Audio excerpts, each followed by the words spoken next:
Hello. So by the time you guys watch this video, the interview with Lionel and Thai City will have already happened. Appreciate those that have showed up. But one thing I want to talk about is profit harvesting. I was talking to a great friend of mine, and I'm friends with her husband and friends with her, and they've always been there for me in my younger days. They're older than me, and we were just talking about investing in general, and we started talking about, hey, what she's doing with her account and everything else like that. Now with her account, I was like, I think she's well diversified. I won't get into the amount or anything like that. But I think she's I said not well diversified, but she just has a lot of stuff. And I looked at it and I was like, okay, this is nice. You've done very well, and a lot of us has done well during this bull market, but there's more there's a little bit more to it than that, to make sure that we stay doing well, or we continue to do well even outside of a bull market. So the conversation was brought up about profit harvesting and dividends, and looking at it, and then just talking about that in general. So I sent her an article, and I will be sending her this video link as well. Hello, Jilly Bean, appreciate you. But I wanted to talk a little bit more about profit harvesting and what we do. So first, a little bit of a portfolio update, or just general update in terms of my numbers. As always, I like to openly talk about these things because I believe it helps the conversation. Not just say, hey, listen, this is who I am and what I do, but this is also, this has been working for me, and you can see the slow growth that I've tracked out. So if we go over here, total debts, we're still at about 37,000 here.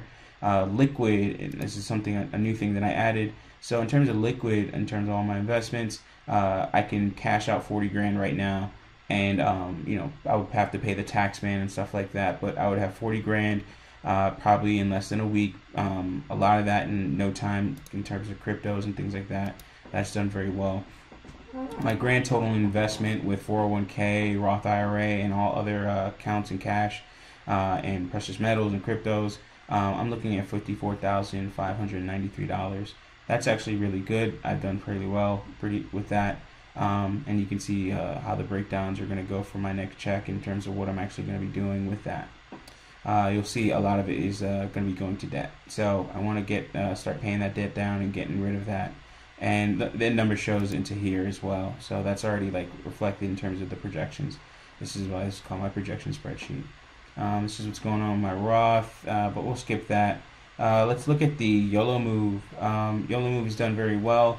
$7,136.24. So my weekly $135 have been invested, and currently I'm up, the valuation of that YOLO move alone in terms of what's been put in, $14,000. That is an ROI of 98.61% across all coins, and that's a total profit of $7,037.27. Really good. Done fairly well with that. The Stimmy move, even till this day, it's done a 34.46 ROI. So I took $250 out of my stimulus, put it in, I think some cryptocurrency, or put it in, I think, just Ethereum actually, yeah. So I only put it in Ethereum, and because of that, and then I've taken out $64. So that total move in terms of, if I didn't take out the $64 and put that in Cardano, that total move would have came out to be, it's calculating here, $86.14. So that would have been the total profit on that. But as you guys can see, I took a little profit off the table already and put it in Cardano. I'll probably even take some more money off. I'll take some more profit off of this and put it into Cardano again. In terms of just, pretty graphs, I'm looking good, and pretty much we've crossed. Yeah. So if I look at my finance tracker, if I looked at my total debts is 53. Oh, we're almost crossed. Almost crossed. My total debts is 53,000. No, we did. Oh crap, I don't know numbers. So my total debt is $53,909. That's without taking the settlement for Chase, which I will be doing. So it's a little bit less than that, which is why you see that $37,000 number in the other sheet on this. And then in terms of total assets, I'm $54,593. So in terms of just graphing that out, I have actually crossed. So I have more assets than I do debt in terms of like just, yeah, that's cool.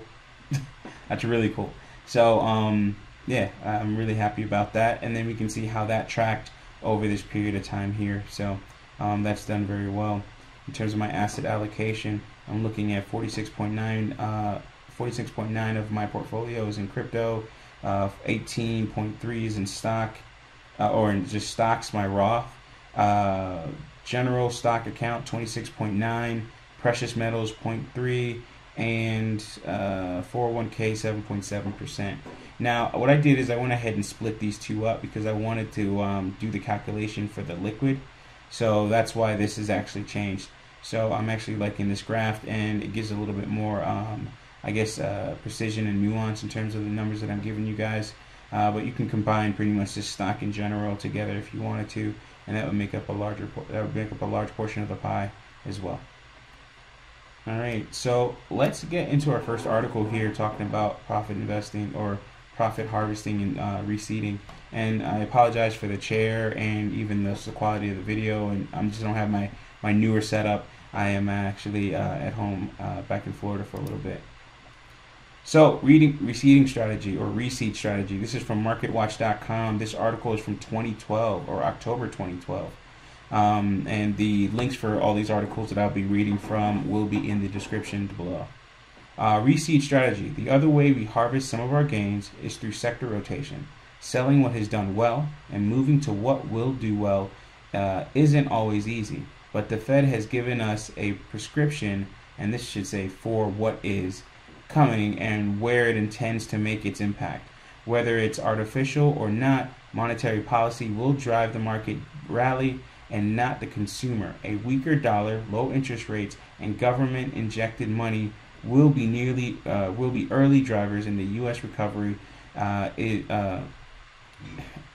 it recovery is to get legs, or if the U.S. recovery is to get legs. Sorry, sometimes I just read these things and I put words in there that, in terms of like how I think the sentence should go. This article is fairly prophetic. In terms of, this is back in 2012, so it's almost prophecy that this guy actually put into the existence here of what the Fed would do over time. So you can see this is even this is before Donald Trump was actually in office, and I believe, yeah, this is still like Obama's term. So this is before Donald Trump's even in office. COVID and other things are happening, and it's already telling you about what's actually happening in terms of a weaker U.S. dollar, low interest rates, and government injected money. Like, there was no corona. This is 9 years ago now. 8 years before COVID. There was no government inject. 7 years before COVID. COVID was in 2019 in China for the most part at the end of 2019. So you can say this is 7 years before even COVID or before 2019. Before COVID really started in 2019, and it's already stating everything that's already happened. So when people start talking about politics and other things like that, there is some truth to it. There is some, how you would say, there is some effect on who your president is. But a lot of these things that are actually happening were happening way before even a Donald Trump or even a what's our current president, Biden. So these things were even happening when Biden was vice president. So what does that tell you? I won't go into. Well, I'll go a little bit further, and it just describes Consumer Staples XLP, which is an ETF. So that's the Consumer Staples Select Sector Spider ETF, and Consumer Discretionary XLY. Consumer Discretionary Select Sector Spider ETF are a part of the reason the markets continue to rally and are at all-time highs. Not 5-year highs, all-time highs. This doesn't mean these sectors won't continue to rise, but you should expect them to underperform versus other sectors. That means closing some of the staple stocks like Coca-Cola or Walmart, as well as some of the discretionary stocks like Nike or Starbucks.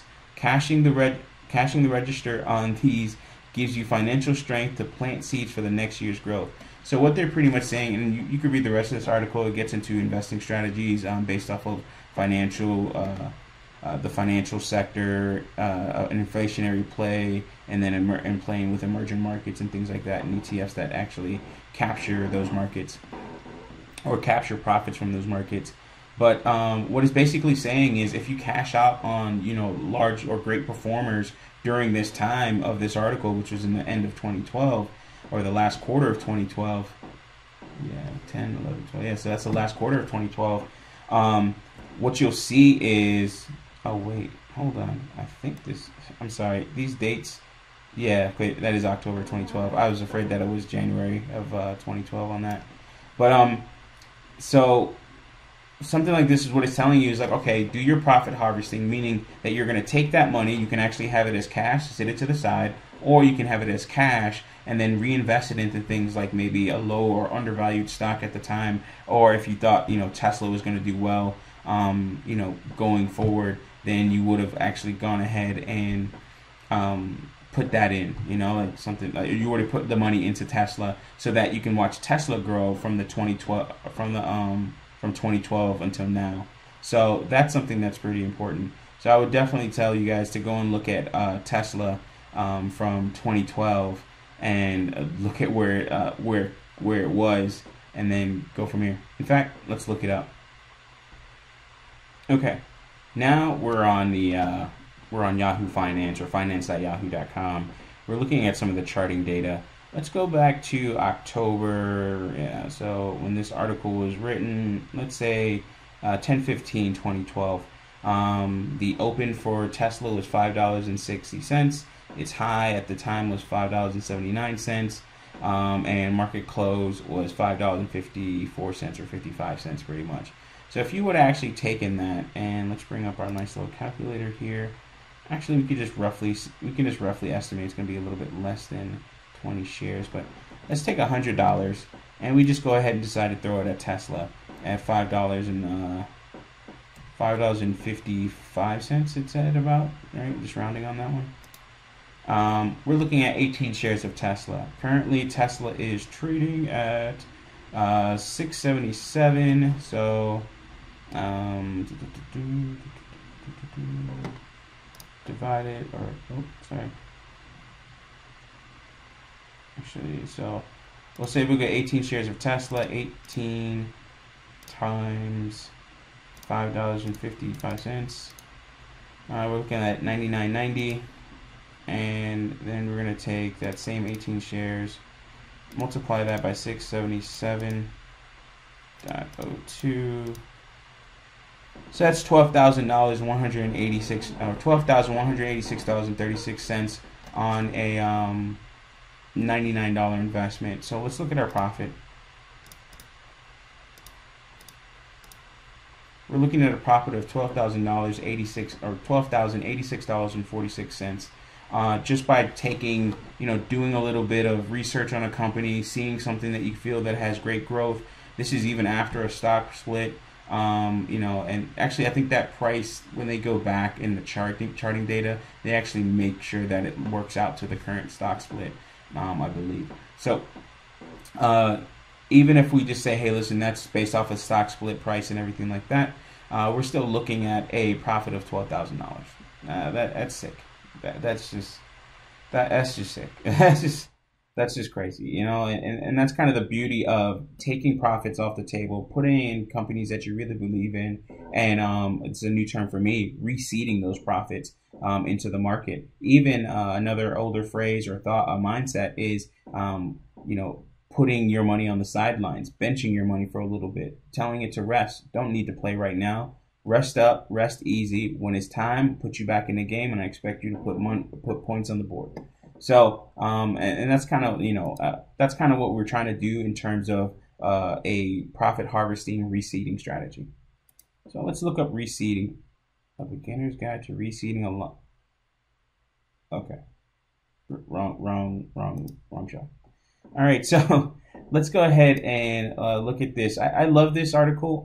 This is one that I actually use, and it pretty much says, like, when to take profits. What it goes into, and I'll just kind of gloss over this. There's the 20 and 25% rule. Essentially, you would take 20 to 25% of your profits, take that off the table, and either put it in other investments or put it on the sidelines or what have you, just so that you can take some money off the table, and just in case that stock or your portfolio tanks, then you can always buy back into your portfolio, making it just a little bit stronger and actually building more onto its foundation or strengthening the foundation. All right. So typically growth stocks tend to advance 20 to 25% after breaking out of their proper base, then decline and set up new bases, and in some cases resume their advances. So in most cases, see the 8-week hold rule exception, you're better off locking in your gains to avoid watching your profits disappear as the stock corrects. And you could potentially compound those gains by shifting that money into other stocks that are just starting a price run. By following this disciplined approach, you'll regularly nail down the kind of solid gains that lead to large overall profits in your portfolio. So this actually definitely just happened with Ethereum. Ethereum did an all-time high and has actually redone an all-time high. But after it hit its about $2,000, $2,100 all-time high, it corrected 25% all the way down to $1,500. That $1,500 marker is where I actually came in, did the stimmy move, and put a little bit more money in at other times, or a little bit more money in after that with my my regular weekly investing, and then it went right back up to its new all-time high. So essentially, I got a great discount on that, and then I went ahead and bought more. Then there's the rule of 72. This simple calculation shows how effective following the 25% profit taking rule can be. Here's how it works. Take the percentage gain you have in the stock, divide 72 by that number. The answer tells you how many times you have to compound that gain to double your money. If you get 3 24% gains and reinvest your profits each time, you will nearly double your money. It's much easier to get 20 to 25% gains out of different stocks than it is to get 100% profit out of one stock. Those smaller gains still lead to big overall profits. So this goes into even the conversation I had with the interview or discussion I had with Lionel, and even before that, the discussion I had with Dollar Will. I believe Dollar Will. I forgot in what order. But the discussion with those two gentlemen, they always said, hey, listen, if you got 2 to 3% profits on something, you won. You did very well. A 5%, 10% profit is extremely well. People beg for that, especially on their overall portfolios throughout the year in terms of their performance in whatever their metrics and their gauge that they actually go by. So 2 to 3% actual gain on your money is actually really good, especially over a longer period of time. Now, I like bigger gains than that, but you can play things that are a little bit riskier.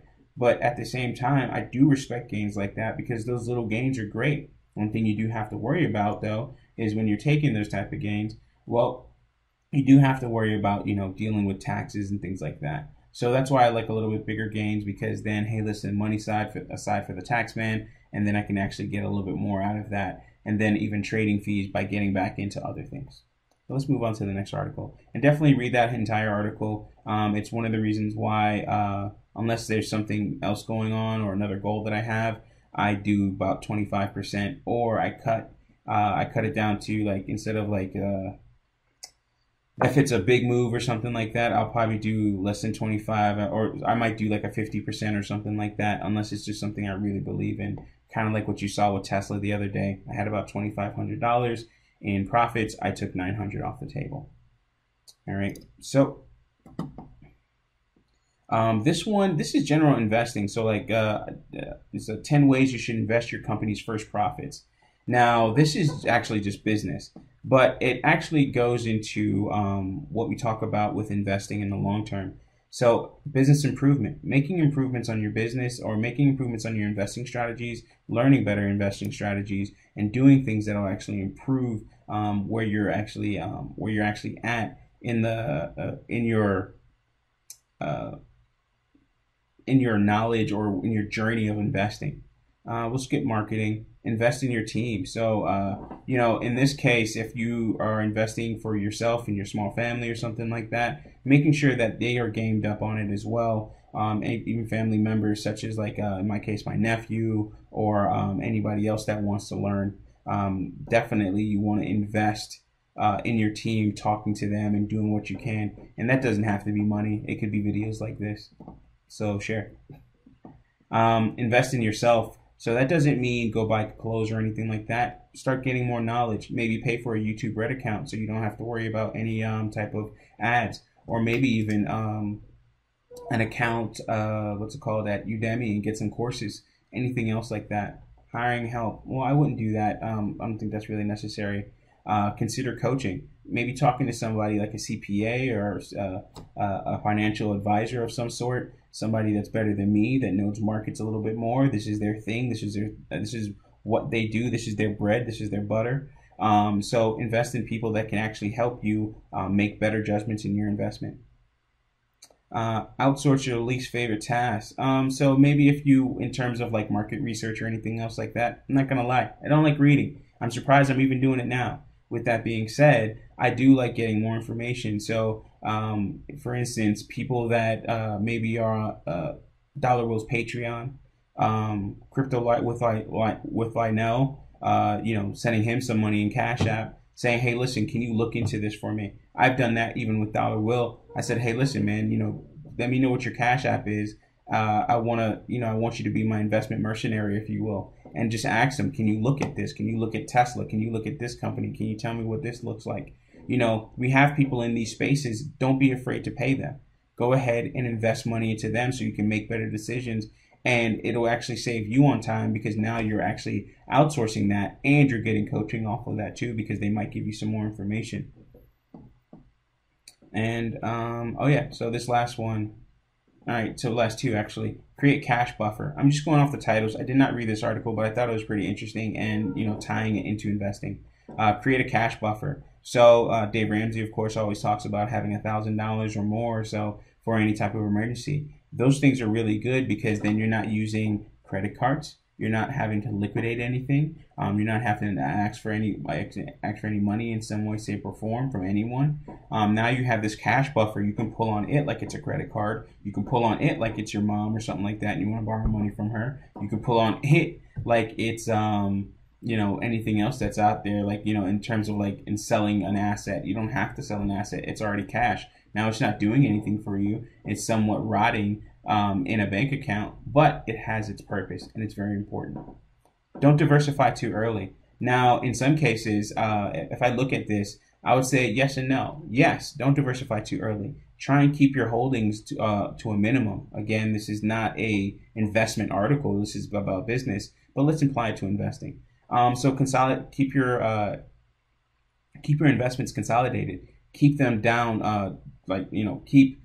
Keep your holdings consolidated, and keep your spread, of course, of your money down to like maybe a couple stocks or ETFs. If those ETFs are doing well, they're actually giving you a decent return, a decent dividend or something like that, then stick with it and keep it going.